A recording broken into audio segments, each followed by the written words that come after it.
पांडवों ने सोचा कि जब हमारे प्रभु इस धराधाम पर नहीं रहे तो हम रहकर क्या करें। तो पांचों पांडव परीक्षित जी को राजगद्दी पर बिठाते हैं, उनका राज तिलक करते हैं और पांचों पांडव स्वर्गारोहण की ओर चले जाते हैं। अब महाराज जब पांचों पांडव स्वर्गारोहण की ओर गए, परीक्षित जी को बड़ा सुंदर उपदेश करके गए कि पुत्र, अपने जीवन में तुम जितना भी धन कमाओ उसका 10वां हिस्सा सत्कर्म में लगा। धन कमाने की मना नहीं है, खूब धन कमाओ, लेकिन उस धन का 10वां भाग हमें सत्कर्म में लगाना चाहिए।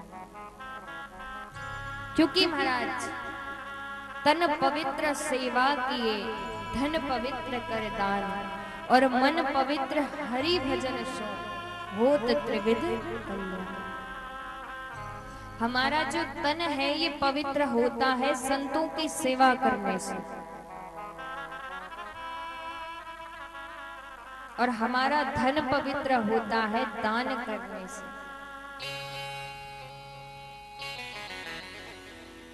महाराज जितना भी जीवन में धन कमाए उसका 10वां भाग हमें सत्कर्म में लगाना चाहिए।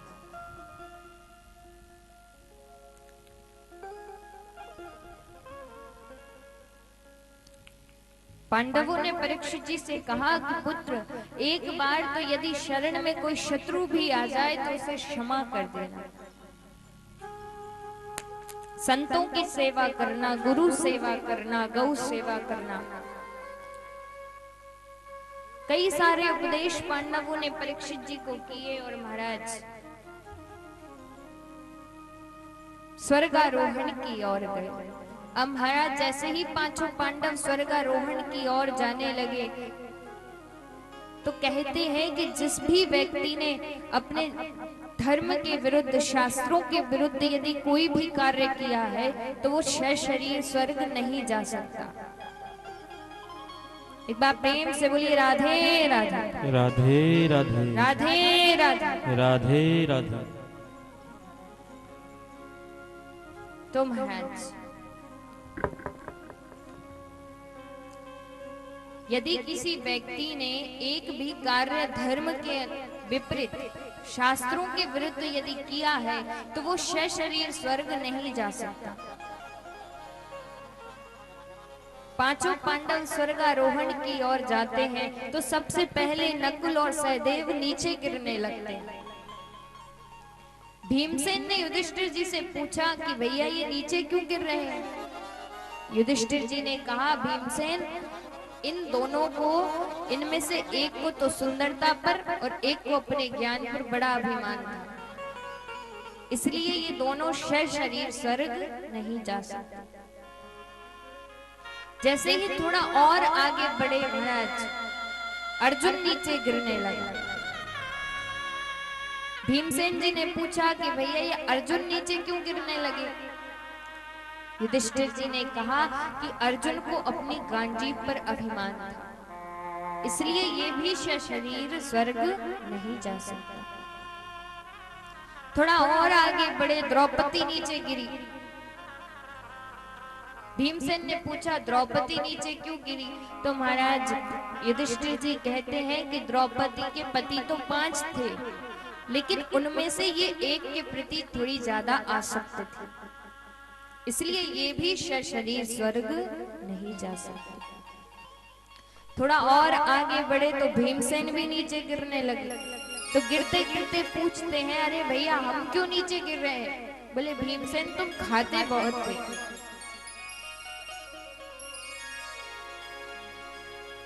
और ज्यादा खाना भी शास्त्रों के विरुद्ध है। जो ज्यादा खाते हैं वो भी शरीर स्वर्ग नहीं जा सकते। अब जैसे ही युधिष्ठिर जी स्वर्ग के द्वार पर पहुंचे तो उन्हें यमराज पकड़ करके ले गए। युधिष्ठिर जी कहते हैं कि मैं तो धर्मराज हूं, मैंने तो कभी शास्त्रों के विरुद्ध कभी कोई कार्य नहीं किया, फिर मुझे नरक में क्यों ले जाया जा रहा है। यमराज कहते हैं, युधिष्ठिर तुमने अपने पूरे जीवन में एक बार झूठ बोला था। क्या कहते हैं कि तुमने अपने पूरे जीवन में एक बार झूठ बोला।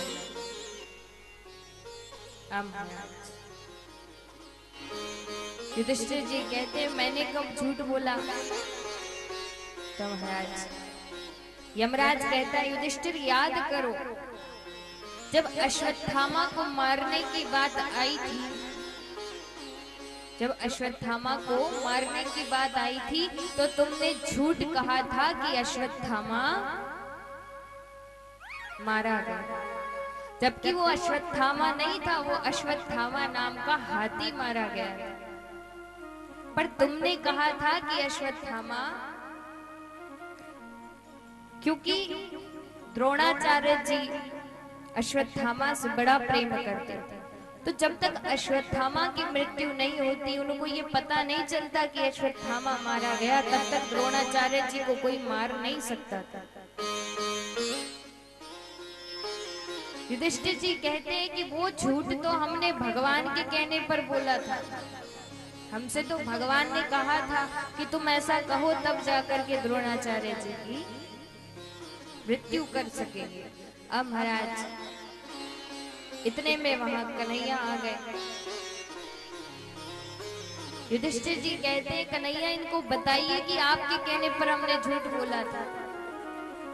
कन्हैया कहते हैं युधिष्ठिर जी यदि जैसा हमने कहा था आप वैसा ही कहते तो वो झूठ नहीं कहलाता, पर आपने उसमें एक दो बात अपनी तरफ से जोड़ दी। बोले हमने तो कहा था कि जाकर के कह दो कि अश्वत्थामा मारा गया। आपने ये कहा तो सही, लेकिन उसमें बीच में आपने इतनी जोर जोर से घंटी बजाई कि वो स्वर द्रोणाचार्य जी को सुनाई ही नहीं। आप ये कह रहे थे कि अश्वत्थामा तो खत्म हो गया, लेकिन वो हाथी है कि अश्वत्थामा है देख लेना। तो ये आपने पूरी बात नहीं कही। अब आप विचार कीजिए कि महाराज जिसने पूरे जीवन भर झूठ नहीं बोला, मात्र एक बार झूठ बोला और वो भी भगवान के कहने पर, जब उसे 1 मिनट के लिए नर्क में जाना पड़ा तो हम सभी का क्या होगा? हम तो दिन रात झूठ बोलते हैं, बिना झूठ के तो कोई बात होती नहीं। जब एक बार झूठ बोलने पर नरक में जाना पड़ता है तो महाराज आप हम सभी का तो क्या हो? बोलते हैं आप सभी झूठ? बोलते हैं? कौन कौन झूठ बोलता है? उठाना जरा।